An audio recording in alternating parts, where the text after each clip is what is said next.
रामकृष्ण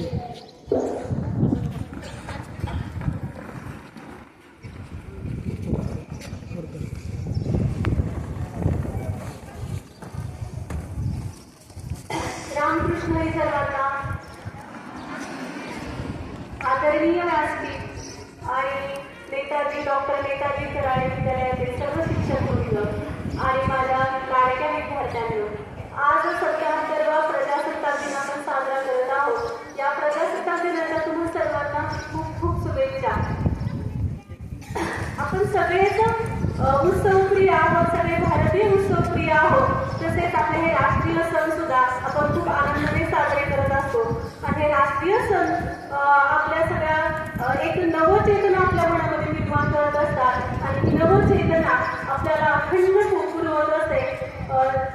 आता एक मुलगा मगाशी म्हणलेला की घोषणा दिल्या जय जवान जय किसान, की आपण सुद्धा तेवढ्याच मोठ्याने घोषणा द्यायला पाहिजे होत्या. पण तुम्ही खूप हळू दिल्या. मला वाटतं तुम्हाला भूक लागली आहे. आणि तसं रक्त आपलं उसळलं पाहिजे. आपल्या देशभक्ती आपल्या रक्तात आहे, ती दिसून आली पाहिजे आणि ती प्रत्येकाकडे आहे.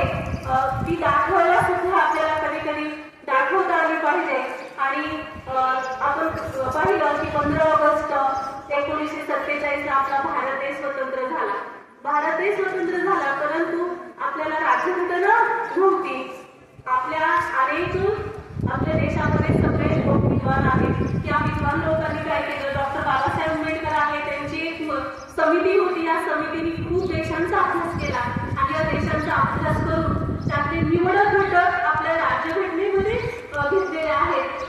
अनेक देशांच्या राज्यघटनेचा अभ्यास केला. काही देशांची खूप लवचिक राज्यघटना आहे, बदलता येत नाही. काहींची फक्त तोंडीच आहे. अशा अनेक राज्यघटनेचा अभ्यास करून आपली राज्यघटना तयार केली. आणि जेवढे चांगले घटक आहेत ते सगळे आपल्या राज्यघटनेमध्ये आहेत. त्यामुळं ही राज्यघटना आपली 1950 पासून अस्तित्वात आली.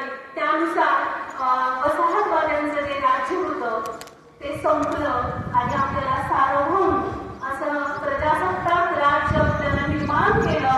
आणि हे प्रजासत्ताक जे आहे ती याच्यासाठी आहे की आपण कोणाच्याही अधिपत्याखाली नाही, आपण आपला कारभार करण्यासाठी समर्थ आहोत. त्याच्यासाठी ही राज्यघटना निर्माण केली आणि ही राज्यघटनेनुसार आता आपला राज्यकारभार चालतो आहे. लोकांनी लोकांसाठी चालवलेलं हे राज्य आहे.